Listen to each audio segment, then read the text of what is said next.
A paz do Senhor para todos. Hoje nós vamos ao 7º vídeo da série Mulheres da Bíblia.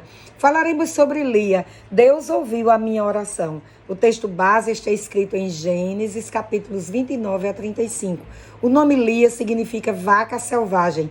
E além de ter este nome de significado depreciativo, diz a Bíblia que ela tinha olhos baços, olhar de ressaca, turvo, apagado. Enquanto isso, a Bíblia diz que sua irmã Raquel era bela de olhar e formosa à vista, o que nos dá a entender que Lia não tinha nenhuma beleza exterior que a fizesse atraente. A história de Lia se mistura com a história de Raquel, que falamos a semana passada. As duas irmãs se casaram com o mesmo homem, com Jacó. Elas foram envolvidas num triângulo amoroso que trouxe muitas desavenças no meio desta família, mas também trouxe ao mundo os 12 filhos de Jacó, que Deus tomou para serem os cabeças das 12 tribos de Israel.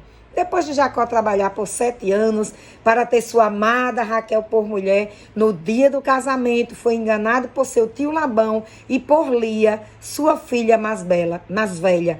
Tudo estava preparado para aquela grande festa. Raquel se casaria com Jacó. Jacó estava ansioso, estava tudo acertado. Mas o que aconteceu naquele dia foi um conluio de Labão com Lia contra Jacó. Fica claro no desenrolar dessa história a cumplicidade de Lia na ação do seu pai. Talvez ela já nutrisse um amor platônico por aquele que seria seu cunhado. Se havia um costume local de casar primeiro a mais velha, isto deveria ter sido informado a Jacó. Não quero trazer aqui que Jacó estava pagando pelo que havia feito a seu pai. Eu quero falar aqui sobre o sentimento que levou Lia a entrar neste conluio contra Jacó. Lia sabia que Jacó amava Raquel, mas como ela, por certo, também o amava, aceitou entrar nesta trapaça, sem ao menos pensar no sofrimento que ela mesma passaria daí por diante. Imagina só, Lia casa com Jacó, e já no outro dia, depois do casamento, nem ao menos o dia clareou direito, e ela já estava sendo vítima da situação. O que você está fazendo aqui, Lia? Foi o bom dia que ela ouviu do seu marido ao se acordar. Como se explicar? Não havia uma explicação plausível que pudesse justificar ela estar na cama de Jacó em lugar de sua irmã mais nova. O que plantamos, queridas, colhemos. Começa a colheita da vida para Lia. Creio que ela se sentiu muito humilhada naquela hora, quando foi rejeitada por Jacó. Mas ela se conteve. Parece que ela estava se preparando para uma vida de humilhações que se seguiria dali em diante. Jacó rapidamente procura Labão, negocia com ele seu casamento com a sua amada Raquel e só deixou passar 7 dias, enquanto estava acontecendo o banquete do casamento com Lia, para tomar sua irmã Raquel como esposa e a desprezar. Começa uma vida difícil para Lia, mas ela entendeu um caminho a seguir e ela escolheu o melhor caminho. Começa a vida de oração de Lia e o Senhor a responde, porque o Senhor abre a sua madre enquanto Raquel era estéril. É claro que esta atitude de Deus não tem nada a ver com a preferência dele por Lia em detrimento de Raquel, mas tem a ver com os sentimentos nutridos pelos corações daquelas duas irmãs. E percebe-se a ação de Deus em favor de Lia quando nasce o primeiro filho, Rúben. Lia fala: o Senhor atendeu a minha aflição. Por causa deste filho, agora me amará meu marido. Mas nada mudou. Que decepção para ela. Mas nasce o segundo filho, Simeão, e ela segue dizendo: porque o Senhor ouviu que eu era aborrecida e me deu também este filho, agora tenho certeza que serei a preferida de Jacó. Mas ainda assim, com 2 filhos, e ela seguia sendo deixada de lado por seu marido. Suas palavras mostram como havia uma concorrência entre ela e sua irmã pela preferência e pelo amor de Jacó. Deus continua abençoando Lia e lhe dá o 3º filho, Levi. Agora, esta vez, se ajuntará comigo meu marido, porque 3 filhos lhe tenho dado. Ela diz com muita alegria. mas ela tem uma nova decepção.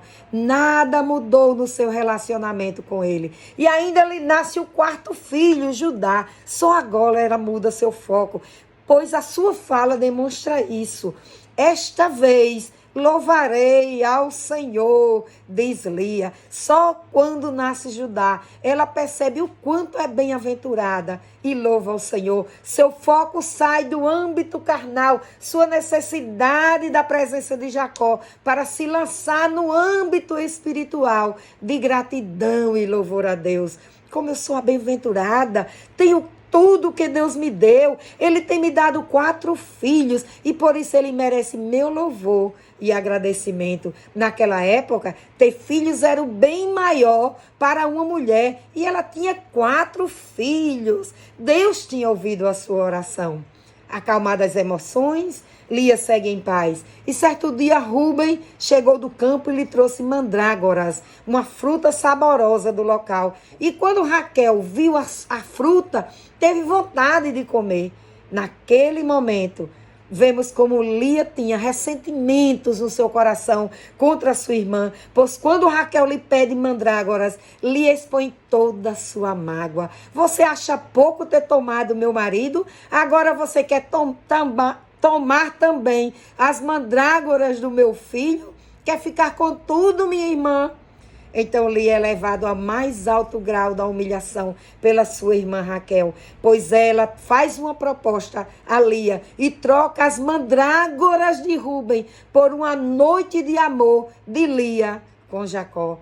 Lia aceita a proposta, sai dali feliz e vai ao encontro do seu amado e fala sobre o acordo com Raquel. Você vai ficar comigo esta noite, porque troquei as mandrágoras do meu filho por uma noite com você. Aos humilhados, Deus exalta, pois ele ouviu a oração de Lia novamente. Talvez ela estivesse esperando só uma ocasião para ver de novo sua fé transformar-se em realidade. E por isso aceitou a proposta da sua irmã, já confiante de que Deus lhe ouviria.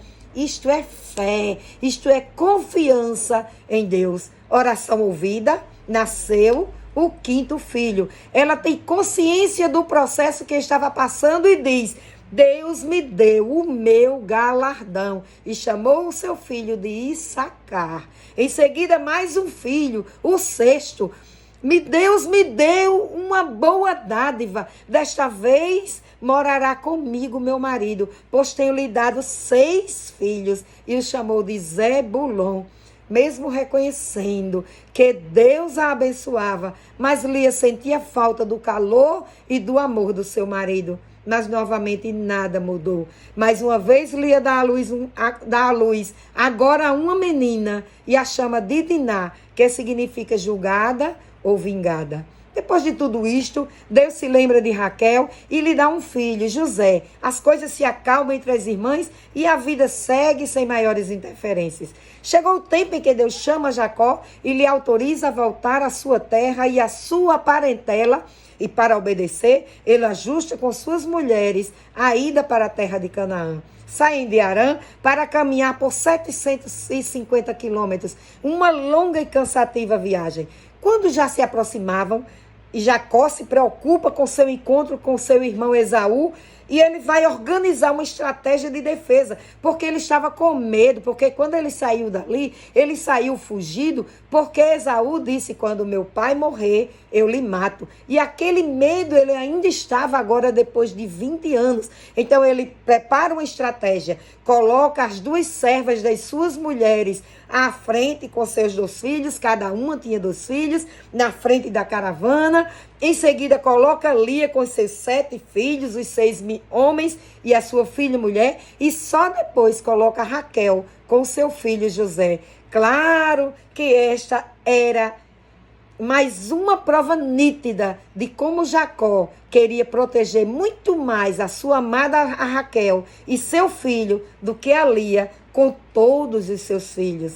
Mas tudo acontece no encontro da forma mais amigável possível. Jacó se encontra com Esaú, se perdoam, se abraçam e seguem para Canaã. quando já estão muito próximos de terminar a viagem, Raquel morre ao dar à luz ao seu segundo filho, Benjamim, e é enterrada à beira da estrada, a apenas 800 metros de Belém. É Lia quem vai até o fim da viagem e agora é a única esposa de Jacó. Chegou a sua vez. Chegam em Canaã, se instalam e começam a viver o projeto de Deus para aquela família. E foi de Lia também, foi dela, foi o seu filho Judá e não de Raquel, que Deus escolheu para seguir com o projeto para a salvação da humanidade. Judá fez parte da genealogia de Jesus. Chegado ao fim dos seus dias, Lia morre e é enterrada no túmulo da família, junto com Sara, Abraão, Isaac e Rebeca, e onde Jacó também seria enterrado futuramente. As honras que Lia não teve em vida, teve na morte. Devemos aprender com esta mulher que durante a nossa vida, as grandes alegrias que nós recebemos é o nosso Deus quem nos dá. Devemos elevar os nossos olhos aos céus. Temos que saber direcionar o foco da nossa vida. Não nos apegarmos às coisas materiais, aos amores terrenos, pois devemos buscar primeiro o reino de Deus e a sua justiça. E todas as demais coisas Ele nos acrescentará. E também devemos esperar o tempo de Deus, porque o tempo de Deus chegou para Lia. Ela passou a ser a única esposa de Jacó. Quando chegou o tempo, aguarde o tempo de Deus na sua vida, minha irmã, que vai chegar. E quando chegar, Ele vai ouvir a sua oração. Nunca se esqueça, Deus ouve a nossa oração. Basta que você ore a Ele com o coração limpo e sincero, com sentimentos controlados pelo Espírito Santo. E Ele vai responder a nossa oração no tempo certo para nós. Que Deus nos abençoe em nome de Jesus. Amém.